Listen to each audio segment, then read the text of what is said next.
Hello மக்களே, ஃபேமிலியாக ஈவினிங்கில் பக்கத்தில் எங்கேயா போயிட்டு வரலாம் அப்படின்னா நாங்கள் உடனே கிளம்புற இடம் இந்த மலை சாய்பாபா கோயில் தான். ஊரை விட்டு தள்ளி கொஞ்சம் உயரமான இடத்துல இருக்குது. அதனால் இதை நாங்கள் மலை சாய்பாபா கோயில் தான் சொல்லுவோம். இந்த இடத்துக்கு போனால் இந்த இடம் ரொம்பவே அழகாகவும் அமைதியாகவும் இந்த மனசுக்கு ரொம்பவே ரிலாக்ஸேஷனாகவும் இருக்கும்.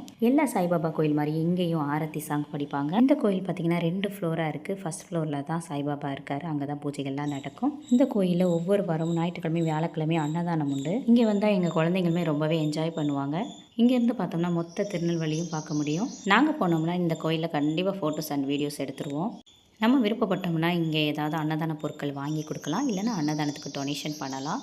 நாங்கள் அன்னதான டொனேஷன் ஏதாவது எங்களால் முடிஞ்சதை செய்வோம். ஈவினிங்கில் போனீங்கன்னா சாமி கும்பிட்டுட்டு அன்னதான சாப்பாடெலாம் சாப்பிட்டுட்டு கொஞ்சம் நேரம் ஸ்பெண்ட் பண்ணிட்டு வரதுக்கு நல்ல பொருத்தமான இடம். நாங்கள் போனதுக்கு எங்கள் பாப்பா அங்கே ஒரு குட்டி கீ செயின் சாய்பாபா செயின் வாங்கியிருந்தா அழகாக இருந்தது.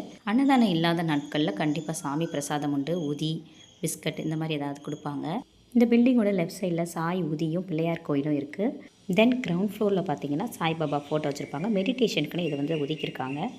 ஈவினிங் லைட் வடிச்சது இந்த கோயிலை பார்க்குறதுக்கு எவ்வளோ அழகாக இருக்குது பாருங்கள். இதை பார்க்கறதுக்காகவே நாங்கள் போவோம். கோயிலோட பேக் சைடில் ரெஸ்ட் ரூம் ஃபெசிலிட்டி உண்டு. தென் ஈவினிங் ஆரத்திக்கு அப்புறம் பார்த்திங்கன்னா அன்னதானம் ஸ்டார்ட் பண்ணிடுவாங்க. ஏதாவது ஒரு வெரைட்டி சாப்பாடு போடுவாங்க. இந்த கோயிலோட இன்னொரு ஸ்பெஷாலிட்டி என்ன அப்படின்னா, படியில் ஏற முடியாதவங்களுக்கு உள்ளேயே கார் பார்க்கிங் உண்டு.